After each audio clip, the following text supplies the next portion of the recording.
Hello everyone, मैं हूं ममता माली and आप सभी देख रहे हैं सैनी एजुकेशन वीडियोस। आज हम पढ़ेंगे क्लास 10th में से एक्सरसाइज है आपकी 3.3, जिसका क्वेश्चन नंबर फर्स्ट का लास्ट पार्ट फोर्थ पार्ट है। दो इक्वेशन आपको दे रखी है। आपको ये दोनों इक्वेशन लीनियर इक्वेशन है। आपको सब्स्टिट्यूशन मेथड से भी करना है, एलिमिनेशन मेथड से भी करना है। तो पहली करेंगे हम सब्स्टिट्यूशन मेथड से।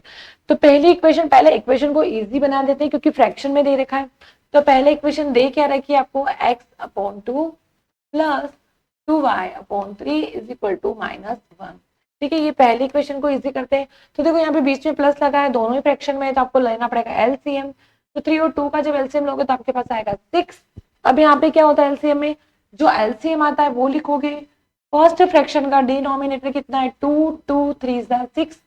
3 का मल्टीप्लीकेशन करोगे आप ऊपर वाली डिजिट के साथ, यानी कि 3x plus, same process apply करो, एलसीएम सेकेंड फ्रैक्शन का डिनोमिनेटर आपका कितना है 3, 2 और 2 का मल्टीप्लीकेशन करो ऊपर के साथ, तो आपका आएगा 4y इज इक्वल टू -1। ये होता है एलसीएम लेने की प्रोसेस।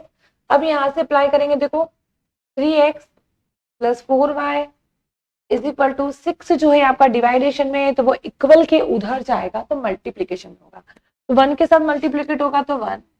ये हो गई आपकी इक्वेशन फर्स्ट, इसको आप इक्वेशन फर्स्ट दो। ठीक है, अभी क्या करोगे इक्वेशन फर्स्ट, ये तो हो गया आपका इक्वेशन फर्स्ट को मैंने सिर्फ इजी बनाया है। अब आप क्या करो, इक्वेशन सेकंड को इजी बना दो। इसको मैंने लिया ब्रैकेट में। इक्वेशन यहाँ पे क्या दे रखी है आपको, x minus y upon 3 is equal to 3। Same process, LCM लेना ही है क्योंकि बीच में लगा है माइनस, फ्रैक्शन है, इसको फ्रैक्शन में कर दो। अगर इसको फ्रैक्शन में करते हो 1 और 3 का एलसीएम कितना आएगा पास 3। सेम एलसीएम लेने की प्रोसेस 3, फर्स्ट फ्रैक्शन का डिनोमिनेटर 1, 1 3 3 और 3 आएगा। 3 का मल्टीप्लीकेशन तो x के साथ, तो आपका 3x।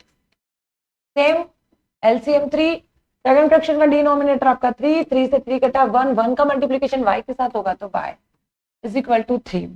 ठीक है, अब क्या करना है आपको, 3x माइनस वाई ऊपर वाला सेम डिजिट, 3 3 9। ये हो गई आपकी इक्वेशन सेकेंड।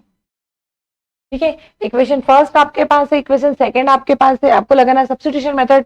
इन दोनों में से जो आपकी छोटी इक्वेशन है वो आप चेंज कर दो। मैं इक्वेशन सेकंड को चेंज करूंगी from equation second. Equation second क्या है मेरे पास, 3x minus y is equal to 9। यानी कि अगर मैं इसमें से x की वैल्यू निकालती हूँ तो 9 प्लस वाई, वाई माइनस था प्लस में होगा, x की वैल्यू निकालती हूँ तो 9 प्लस वाई अपॉन 3। मेरे पास थर्ड इक्वेशन आ गई है x की। अब यहाँ से क्या करो, आप x की वैल्यू आप कौन सी इक्वेशन में रखोगे जो आपने चेंज नहीं करी है। मैंने इक्वेशन 2 को चेंज किया है, इक्वेशन फर्स्ट अभी चेंज नहीं हुई है। ठीक है, ये काम हुआ इसको सीधा करने का, ये फ्रैक्शन में था, इसको नॉर्मली इक्वेशन में कन्वर्ट किया है। बट यहाँ पे ये प्रोसेस हुई है चेंज, सब्स्टिट्यूट होने की। तो इक्वेशन 2 को मैंने सब्स्टिट्यूट किया इक्वेशन फर्स्ट में, तो value of x put in equation first. Equation first क्या है मेरे पास, 3x plus 4y is equal to -6। अब देखो x की वैल्यू रखनी है, सिंपल सी बात है, 3, 9 प्लस y फ्रैक्शन में आपका 3 plus 4y is equal to -6। अब यहाँ पे देखो 3 का अंदर मल्टीप्लीकेशन करने से पहले ही डिवाइड हो रहा है, ये तो 3 3 सा कट गया, क्या बचा आपके पास 9 plus y plus 4y is equal to -6। ठीक है, अब यहाँ से 4 प्लस वाई कितना हो रहा है आपका पास 5y -6। अब यहाँ पे देखो ये आपका वेरिएबल है, ये कांस्टेंट कांस्टेंट, तो कांस्टेंट कांस्टेंट को एक तरफ कर दो, 5y इज इक्वल टू -6 -9, क्योंकि 9 प्लस में इक्वल के उधर माइनस साइन में जाएगा। 5y -6 और -9 दोनों ही होंगे प्लस, बट आंसर जो आएगा वो माइनस में आएगा। ठीक है, दोनों होंगे प्लस, 6 और 9 आपके होते 15। यहाँ से y की वैल्यू आपकी माइनस, ठीक है, तो 5 वापस करती हूँ, यहाँ से -15, फ्रैक्शन में आपका 5 है, मैंने 3 लिख दिया था पहले, तो 5 3 15, तो y की वैल्यू कितनी मिलेगी आपको, -3। ठीक है, अब y की वैल्यू आप इक्वेशन किस पे रखोगे, इक्वेशन थर्ड में, value of y put in equation third. Equation third क्या है आपके पास, x is equal to 9 plus y fraction 3, x is equal to 9 plus -3, x fraction में 3 भी चल रहा है, ठीक है, ध्यान रखें।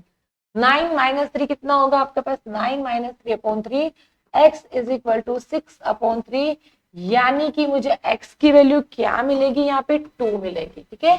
x की वैल्यू मुझे मिलेगी 2, y की वैल्यू मुझे मिलेगी -3। इसी क्वेश्चन को जस्ट अपने को एलिमिनेशन मेथड से भी करना है। देखो मैंने यहाँ पे दोनों इक्वेशन, वो इक्वेशन लिखी है जो आपने ऑलरेडी चेंज कर दी है, इक्वेशन फर्स्ट इक्वेशन सेकंड, ठीक है, मैंने ऑलरेडी लिख रखी है यहाँ पे, ओनली आपको एलिमिनेशन मेथड लगानी है। अब यहाँ पे देखो, यहाँ पे एलिमिनेशन क्यों इजी है, ऑलरेडी 3x से 3x कट जाएगा, ओनली साइन चेंज करने हैं, यहाँ पे तो बहुत इजी काम हो गया है। तो इक्वेशन फर्स्ट क्या है आपकी, 3x plus 4y is equal to -6, second क्या है आपकी 3x minus y is equal to 9। अब यहाँ पे देखो सिर्फ ऑलरेडी आपको साइन चेंज करने हैं, ठीक है, ये आपका प्लस है तो माइनस, जो माइनस है वो प्लस एंड जो प्लस है वो माइनस। अब क्या करोगे, ये तो पूरा ही हो गया आपका डिवाइडेशन, सेम प्रोसेस 4 प्लस, ये भी y प्लस का है, 4y प्लस y कितना होगा 5y, -6 एंड -9 कितने होंगे आपके 15, और दोनों ही साइन माइनस के होंगे, होगा प्लस लगेगा साइन माइनस, तो y कितना मिलेगा मुझे -15 अपॉन 5, यानी कि y की वैल्यू मिलेगी मुझे -3, ठीक है। अब अगर y की वैल्यू मैं कोई सी भी इक्वेशन में रख दो, ठीक है, आपके पास दोनों इक्वेशन में, इक्वेशन सेकंड में रख देती हूँ, इक्वेशन सेकंड, इक्वेशन फर्स्ट, तो वैल्यू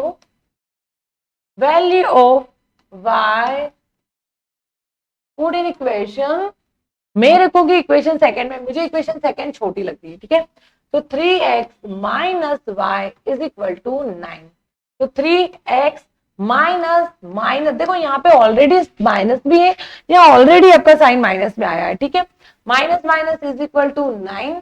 अब देखो यहाँ से क्या होता है आपके पास 3x माइनस माइनस प्लस, ठीक, 3x इज इक्वल टू 9, 3 उधर जाएगा तो -3, 3x is equal to 9 minus 3 कितना होगा आपके पास 6, x की वैल्यू कितनी आएगी आपके पास 3 2 6, तो x की वैल्यू मिलेगी 2, y की वैल्यू कितनी मिली मुझे -3, चेक करते हैं, x की वैल्यू मुझे 2 मिली थी, y की वैल्यू मुझे -3 मिली थी, ठीक है। आई होप आपको क्वेश्चन समझ आया होगा। नेक्स्ट क्वेश्चन नेक्स्ट वीडियो में पढ़ेंगे।